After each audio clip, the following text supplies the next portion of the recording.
Election முடிச்சுட்டு வந்து காத்திருக்கின்றார்கள். ஒரு பேரமைதி நிலைகின்றது.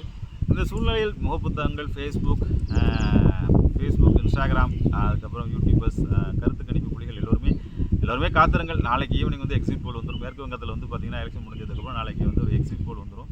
பொதுவாகவே கருத்து கணிப்புகளை நாம் நம்புவதில்லை. எக்ஸிட் போலாக இருக்கட்டும், கருத்து கணிப்புலாக இருக்கட்டும், கிட்டத்தட்ட வந்து நேராக இருந்தாலும் எக்ஸிட் போல் கிட்டத்தட்ட கொஞ்சம் கரெக்டாக இருக்கும். எந்த ரூட்டில் போகுது அப்படிங்கிற மாதிரி சூழ்நிலைகள் வருது.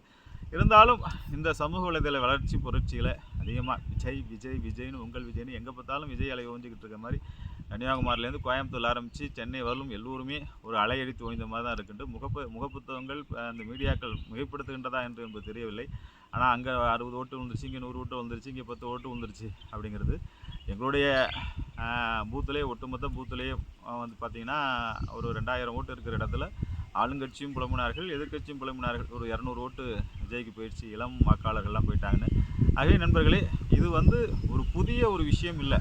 இது வந்து பார்த்திங்கன்னா ஸ்டாரில் வந்து பார்த்திங்கன்னா நிறைய வாக்காளர்கள் இணைக்கப்பட்டு விட்டார்கள். அதனால் ஓட்டோட சதவீதம் அதிகமாக அப்படிங்கிற மாதிரி தெரிந்தாலும் இப்பொழுது வந்து பார்த்தீர்கள் என்றால் கேப்டன் விஜயகாந்த் வந்தபோது கூட இப்படிப்பட்ட ஒரு புரட்சி தான் இருந்துச்சு. ஆனால் அப்போ மீடியா இல்லை, அப்போ இவ்வளோ பத்திரிகைகள் வந்து இவ்வளோ அவசரம் இல்லை, இவ்வளோ சமூக வலைதளங்கள் இல்லை, அதே மாதிரி சூழ்நிலைகள் தான் வந்துச்சு. ஆனால் நண்பர்கள் எல்லோரும் எதிர்பார்த்தது போல் தங்கு சட்டபம் அப்படி இப்படிலாம் நிறைய பேர் சொல்லிகிட்டு இருக்காங்க. இதுவரெல்லாம் தமிழ்நாட்டில் அப்படி ஒரு சுச்சுவேஷன் ஏற்பட்டதில்லை. ஒரு அலை, அந்த எதிர்ப்பு அலைகள் பிரிந்திருக்கும் கொஞ்சம் ஆவரேஜ் போட்டு அது வந்து மேக்ஸிமம் இருந்து ஒரு தெளிவான ஒரு சாராருக்கு தகுந்த மாதிரி தான் ஓட்டு கொடுத்துருக்கப்படும். அது வந்து 2 சதவீதமே விஜய் பாதித்திருப்பார் என்ற சூழ்நிலையில் வந்தாலும் அடுத்த ஒரு எலெக்ஷனில் தான் ஒரு விஸ்வரூப வெற்றியும் மிகப்பெரிய ஒரு சூழ்நிலைகளும் வருவார் அப்படிங்கிற மாதிரி சூழ்நிலைகள்லாம் இருக்கின்றன. இது வரும் பத்திரிகையாளர்கள், உளவுத்துறை நண்பர்கள் எல்லாம் பேசினாங்க. எது இருந்தாலும் நாளைக்கு வந்து எக்ஸிட் போல் வந்துடும்.